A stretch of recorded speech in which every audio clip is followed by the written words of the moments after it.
নমস্কার। আগামী 18ই জুলাই শুক্রবার শুরু হচ্ছে শিবের পবিত্র মাস শ্রাবণ মাস। যারা শিব ভক্ত তারা অধীর অপেক্ষায় থাকেন এই শ্রাবণ মাসের জন্য। শ্রাবণ মাসে ভগবান শিবকে শুল পানি নামে অভিহিত করা হয়। আমি আপনাকে একটা কথা বলবো, এই মাসে যদি পারেন প্রথম দিন যেটা 18 জুলাই শিবলিঙ্গের উপরে একটা পদ্ম ফুল অথবা গোলাপ ফুল অবশ্যই অর্পণ করুন। কালাজাম, যাদের বিবাহ হচ্ছে না, কালাজাম বুঝতেই পারছেন যে ফলটা হয়, সেটাকে নিয়ে ওটাকে বেটে তার মধ্যে জল ও রস বার করে নেবেন। রস বার করার পর সেটাকে শিবলিঙ্গে অভিষেক করবেন। যাদের বিবাহ হচ্ছে না, ছেলে হোক মেয়ে হোক, দুজনেই করতে পারেন।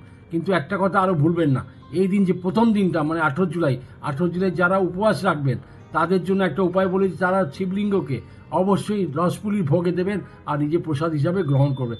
4টে সোমবার এই বছর পড়েছে আপনার। 4টে সোমবার হচ্ছে 21শে জুলাই, 28শে জুলাই, 4ঠা আগস্ট আর 11ই আগস্ট। এই আর মন্ত্র একটা বলে দিচ্ছি, যখনই আপনি অভিষেক করবেন তার সাথে মন্ত্র ওম শুল পানি দেবায় নমঃ, এই মন্ত্রটা বিশেষ করে খেয়াল রাখবেন।